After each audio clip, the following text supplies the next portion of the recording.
We go. Okay, we're live.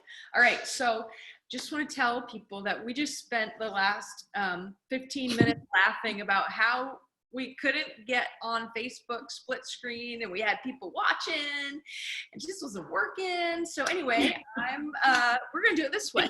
So I'm Robin and this is my amazing friend Tia Gamelin. Hello, Tia. Hello. I'm in Massachusetts. You're in Colorado. I am. Mm-hmm. That's the truth. Mm-hmm. Mm-hmm. Those are all facts. Those are all facts. So right. I texted Tia this morning at about 6 o'clock Eastern Standard Time, which was about 4 o'clock her time. And she got back to me pretty quickly, which is quite amazing. So I had this thought that with all of the people on right now, this is just such an unprecedented time in the world where things are closing, people aren't able to be together. We're home with our kids. A lot of people are home with their kids. A lot of people are struggling with what to do right now. And I decided that I have some really smart friends that I should talk to and share some of their ideas. And Tia and I met eons ago when we worked at the Children's Hospital of King's Daughters in Norfolk, Virginia. And what was that, like 2000? Something like that. 20 years ago. 20 years ago. Yeah. And I remember when you arrived, I thought, my life is going to be so much better now because this wacky lady just walked in and we just had so much fun. Was that before or after we put the hole in the wall with the... We had to get to know each other a little bit. So I'm a physical therapist, right? Tia's an occupational therapist. We actually had the most amazing team there, right? We did, yeah. Some friends that are still our friends, which is amazing. Oh my goodness. So yeah, we were in separate offices. I think they had to separate us because we were probably not doing our work or something. Probably, yeah. So we decided to bore a hole through the wall. Like here was my desk, Tia's was on the other side of this wall, and we actually bore a hole through the wall to pass. Yeah, and this was before iPhones. This was early texting. Yeah. And we had phones on our desks, but we chose not to use them. No. That'd be boring. Yeah. Great. Yeah. Good times.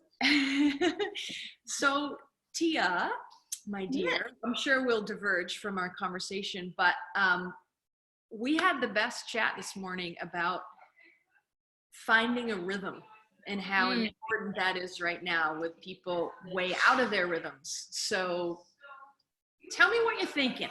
Tell me your thoughts on that. I will tell you my thoughts on that, Robin Dufour. Well, OTs are occupational therapists. So we look at occupation of daily life. And when there's a disruption in that because of disability or because of injury or because of, the coronavirus, I know, right?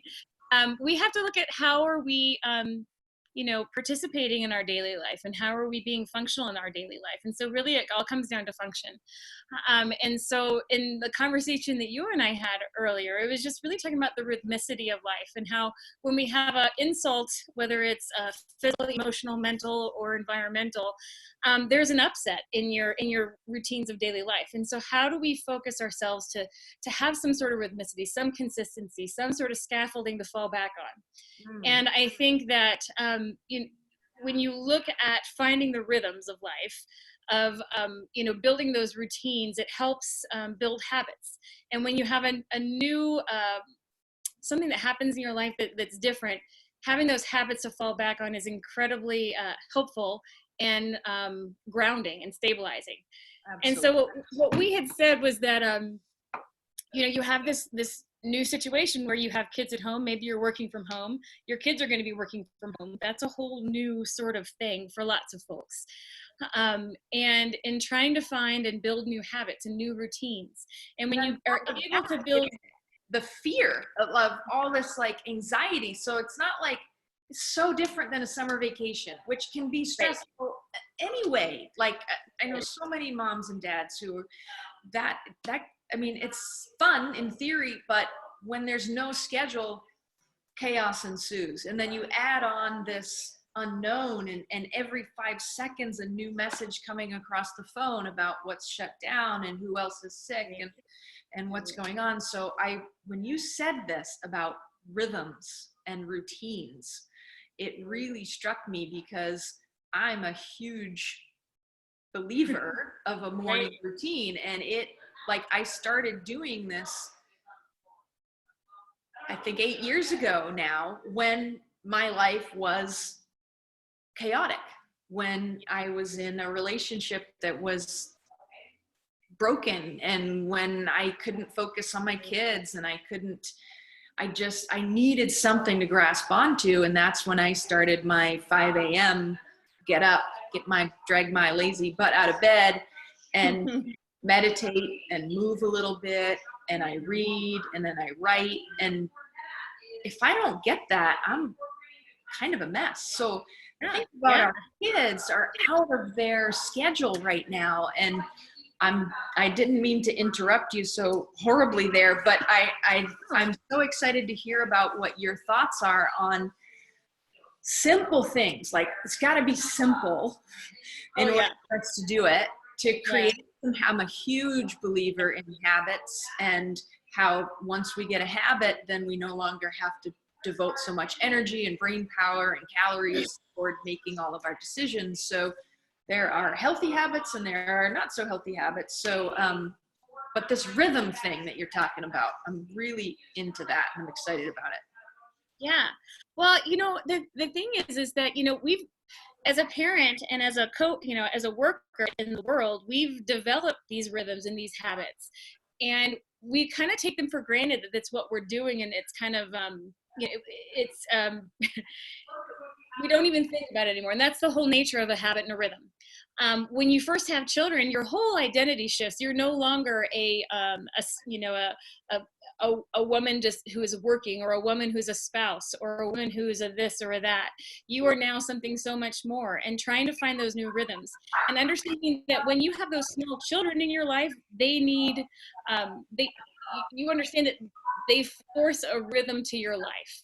And there's no real change of when kids get older. You still have rhythms of your life. I still, when I go get in the shower, I wash my hair. We were talking about this morning. There's a way that I do my hygiene, and I do it that way every single day. I wash my hair, I wash my face, and I go all the way down. And there's a way that I dry off, and it's very specific, and it's probably a little autistic, but that's okay. I'm all right with that. Out of order. If I don't wash my face first, and then I have to do everything all over again, because I don't remember if I did it. I know. It's so ingrained. I could very well forget my deodorant if I go out of order, or just have one contact in, and that would be bad. You should see my medicine cabinet. It's lined up from left to right. My deodorant, my perfume, my whatever's going to happen next, and whatever's going to happen next. But it makes it so I don't have to think about it. I know a good therapist you could talk to about that. I digress. So, but getting back to the rhythms, our kids really teach us to have a rhythm. There's all that talk that we talk about, I'm going to train my child to do X, Y, and Z. You're really not, you're fooling yourself, because our kids train us. And we create an environment that helps them be successful. And that continues all the way through. It doesn't stop just because they're in middle school. And sometimes they need more when they're in middle school and high school. Yeah. It just changes a little bit. And so I think understanding that those rhythms are a part of your life already, and you are unconsciously competent about how you run your day. And we are in a state right now where we are consciously incompetent. So there's an unconsciously competent. Do you do that? You can footnote me. Competent. Yeah. So that's kind of when you're just sleepwalking through. Is that that's right? You are unconsciously competent. When I as a therapist, I am unconsciously competent about what I'm doing in life, and therefore I feel like I have imposter syndrome sometimes, when I walk into treatment sessions. But when it comes to something new in my life, like my son being a sophomore in high school, I am so aware that I have no idea what I'm doing with him sometimes.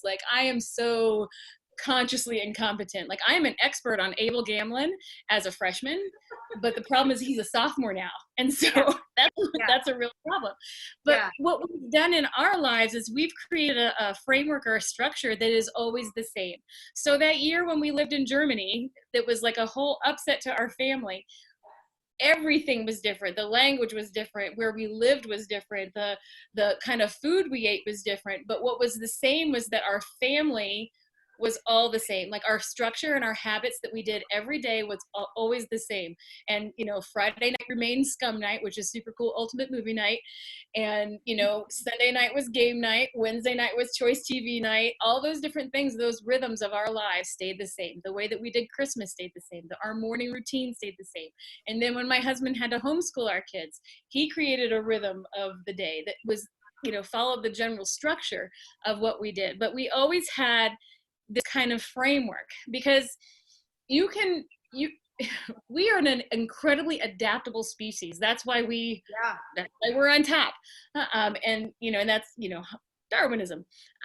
But you know, the thing is that because we're so adaptable, creating new habits and things sometimes is work for us. You know, and so being adaptable is a huge plus, but it's also something that we have to think about when we start new cycles of our lives and new rhythms in our lives. So does that make sense? It makes total sense. And I say this to my clients a lot. Just to put that in a slightly different framework, we are adaptable. We're adaptable physically, right? So we're adaptable emotionally, we're adaptable in our hearts. Like, so when I talk to my clients about how, you know, if their back is hurting and they're spending 8 or 10 hours a day sitting at the computer, their bodies have adapted to a sitting posture. And so things are smushed where they're not supposed to be smushed, and flattened where they're not supposed to be flattened. We are so adaptable. But it doesn't mean that we can't adapt back into something a little bit more positive, right? Absolutely. So I like to help my clients physically with little snacks of movement or whatever they need throughout the day, rather than the concept of one 30-minute or 1 hour workout session. That's not what I'm talking about. I'm talking about if you're trying a new eating plan, then you can't eat one huge healthy meal out of the day and then just eat the rest of the day. That's not going to work, right? So it's the same thing. I think this is kind of like real similar to what you're talking about, in that you can't just do there has to be this rhythm, this set of things that are going to be, you're going to be able to anchor to. Sure. Absolutely. Yeah. And you're not going to have to wonder why this is going wrong, or that it's not going to be perfect, right? But at least you've got, if you consciously set some anchors in your life right now, like you did when you guys were in Germany, like Friday night movie night, that was an anchor for everybody, right?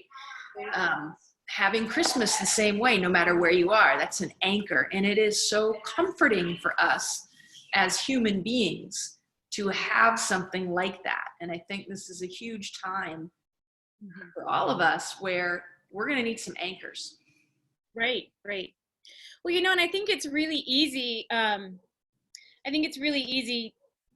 To, because there's so much anxiety and stress, it's always an underlying hum. And I think it's real easy, you know, they always say it's real easy to kick the people who are closest to you, kick the dog while you're down. It's always easy because you know that that person's always going to come back and still love you no matter what.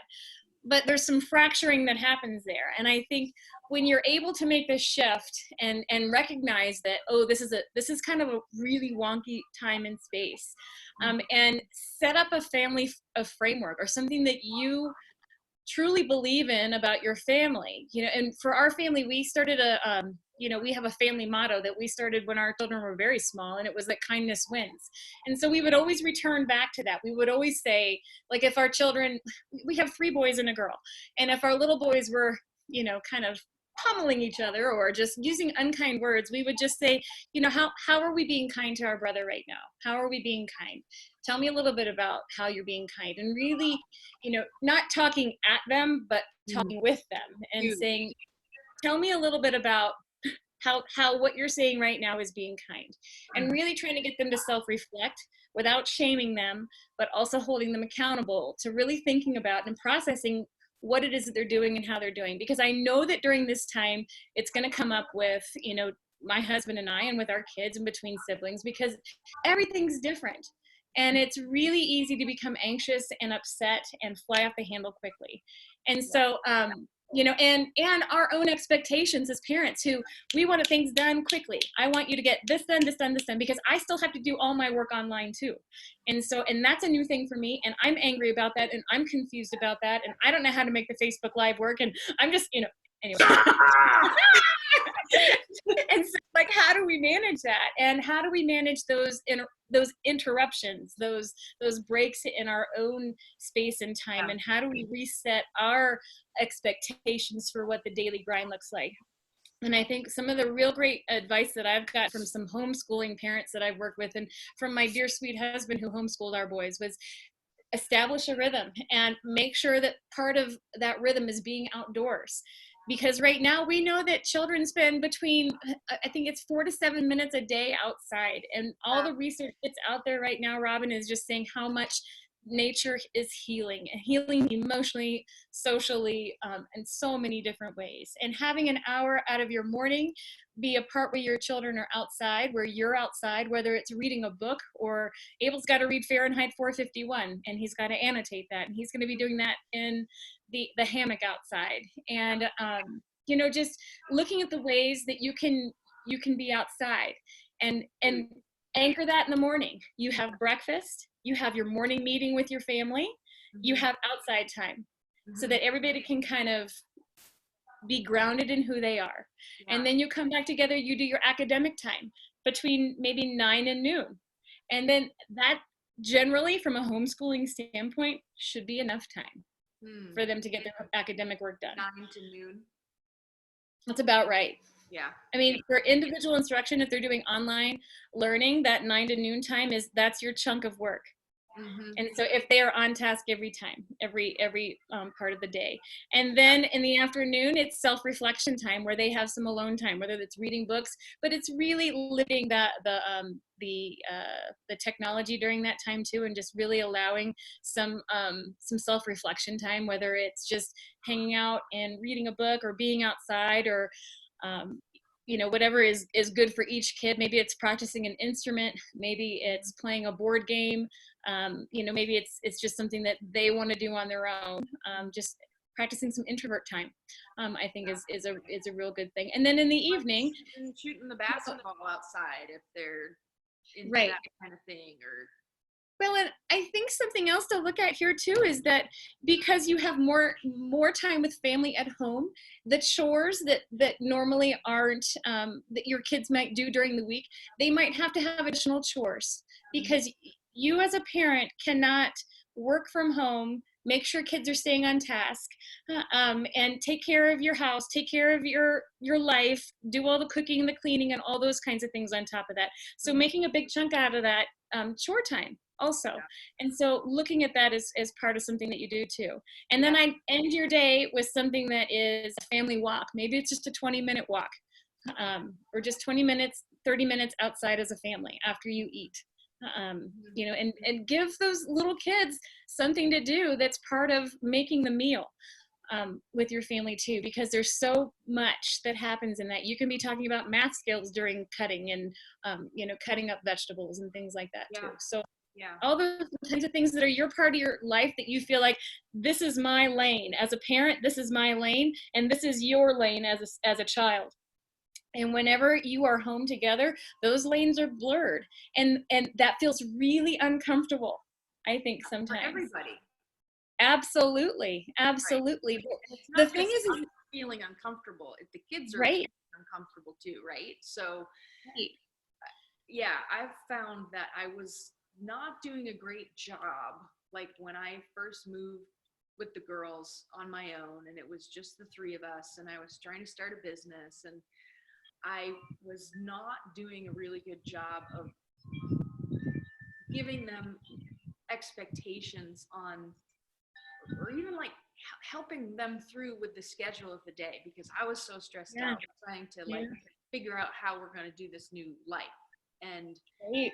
what I've realized now, and Nicole really helped me realize this, is like just something as simple as on a Saturday morning, letting them know what we have, what the plan, what I need to get done today, what Expectations, plans are, and you know, look, I really need to sit and read this book right now. I really have to do that right now, because if I don't, I'm going to lose my mind. Right. And Nicole has helped me with this. She's like, well, just tell them that then at 11 we're going to go do this. And like that took so much. Like, why did I know that? Like that, I was so wrapped up in my anxiety and my stress that I wasn't communicating very well. So simple things like just simple communication, like exactly what you just said, you know, and it goes so much further than you think it's going to go. Robin, you know something that Jay shared with me a while ago, he's very wise, this man that I am married to. Thank you for that, right? He said, you know, we would go early on in our relationship, we would go shopping or whatever, and he would talk to me. He needs to have an emotional contract with me. He needs to understand what the expectations are. And so we would go, I know you're laughing at this, but this is the truth. We would, like, if we were going to go window shopping, like when Jay goes shopping, he's like, I will go shopping. We are here to buy a red towel, and then we will go home. And I'm thinking, we're going to go shopping. We're going to look at this. We're going to go look at that. Roam in and out. These things. And oh, isn't that cute? And he's thinking, we have bought the red towel. Why are we still here?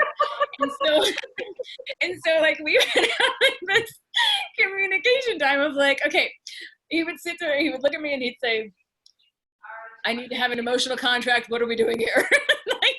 And we would have this conversation that seemed very sterile and weird, but it helped our relationship of like, okay, what are we contract around the red towel and the tiny thing that Tia just saw go by that she has to go chase. That's right. What are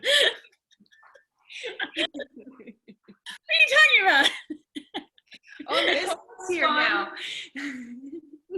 Hello. We don't hello.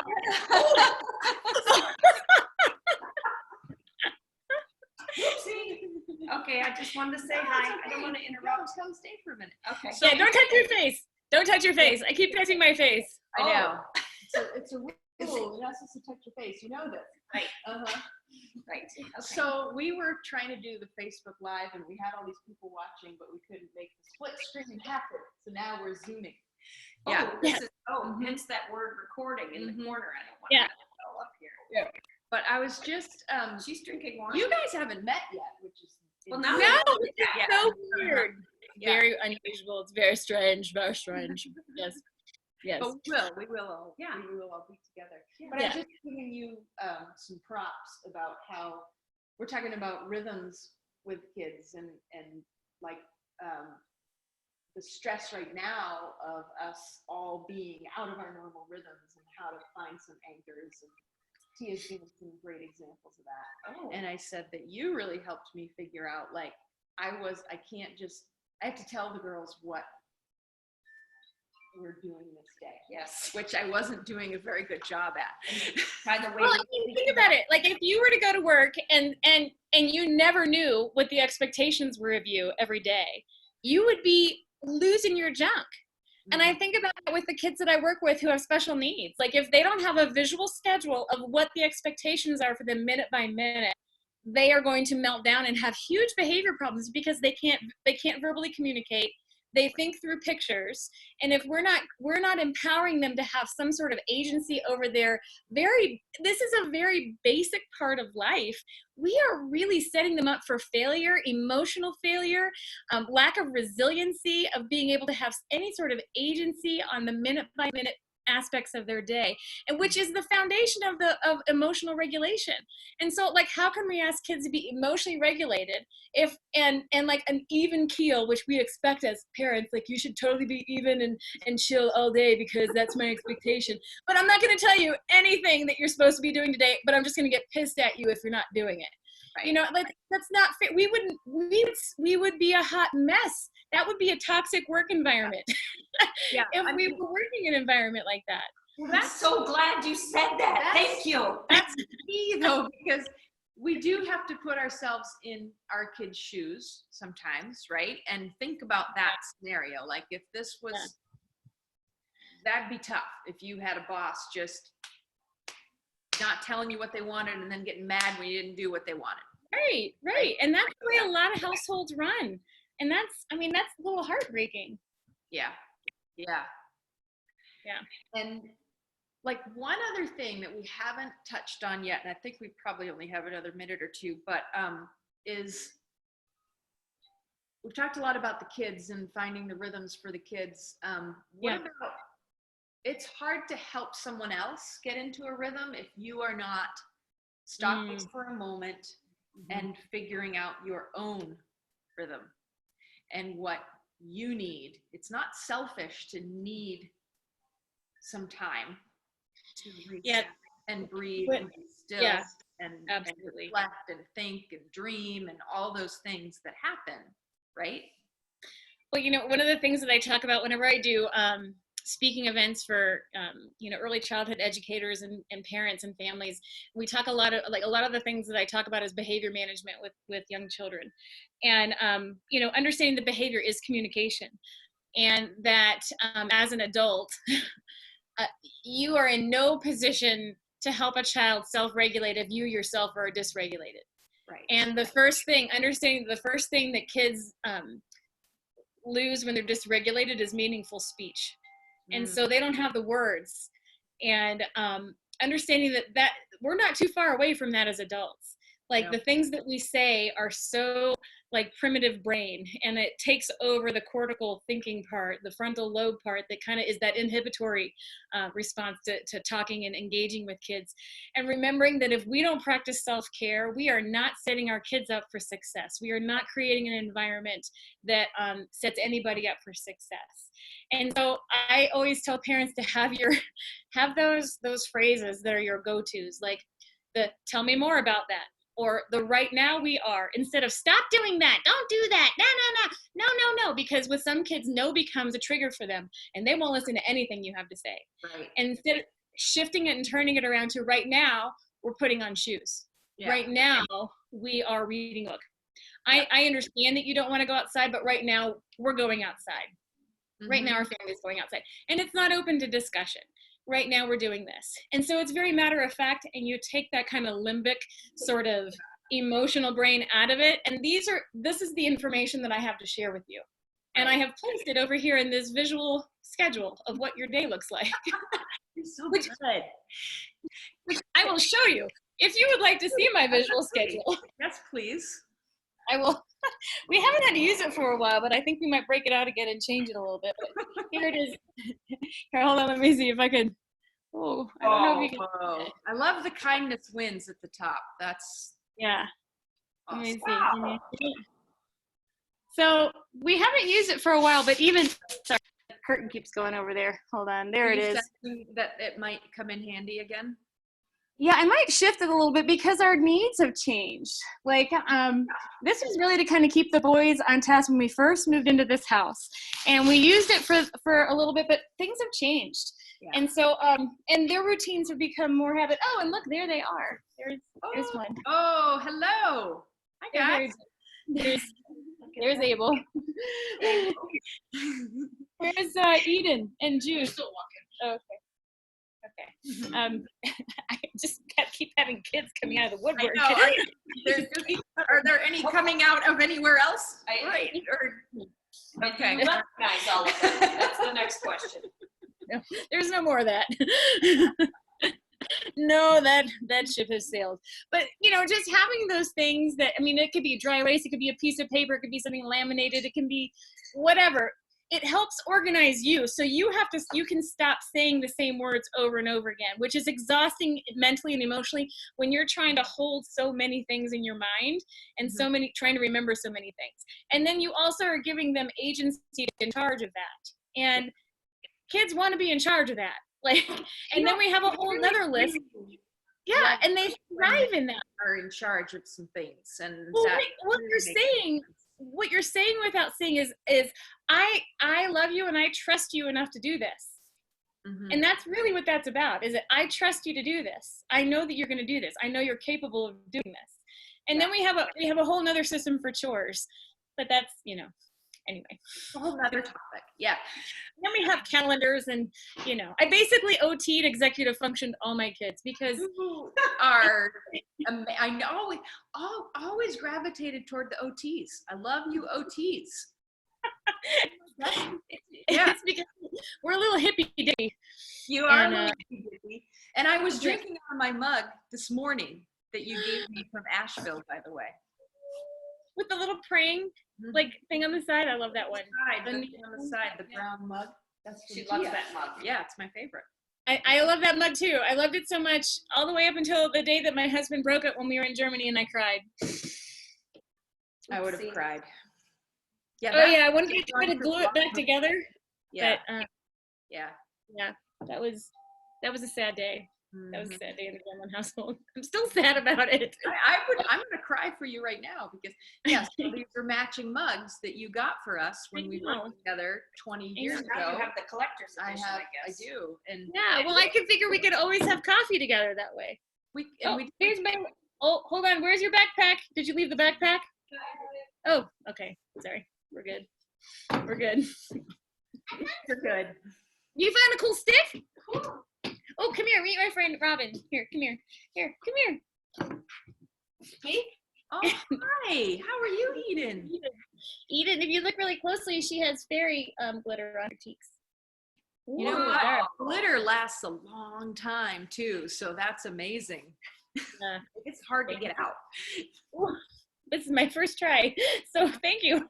You're an experienced mom of girls. Oh, she's beautiful. She's adorable.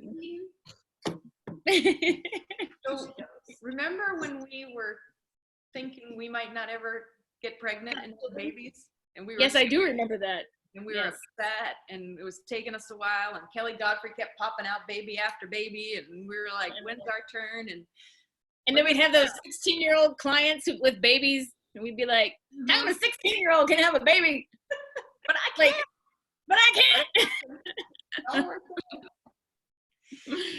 It all worked out. I have a client here, so I have to go. But I can't even tell you how much this meant to me that you did this with me today. This was fun. I loved it. It was great. I'm going to be hitting you up for more. You hit me up anytime. Let me know if you want any resources on like visual schedules for little kids or chores, like age-appropriate chores. I can put a link on your website or something like that. So I'll put this on the Facebook, and I'll put it on YouTube too. She's got the magic stick. And then even in the comments, you could post some of the resources. Don't poke your brain out. I won't. It's so good to talk to you. Beautiful brain. Didn't I tell you she was brilliant? Yes. And funny and weird. Yeah. Don't believe the hype. Okay. Stop that. Robin's friends are a little weird. That's why we all get along. All right, girl. You take it easy. And I'll be in touch with you about all the other ways that we're going to be collaborating and helping people and putting ideas out there. Okay? That'll be good. And we should work on our technology. We will. We will. No problem. Good. All right. All right. Thank you. I'll see you. Bye. She's awesome. Did you put water in this?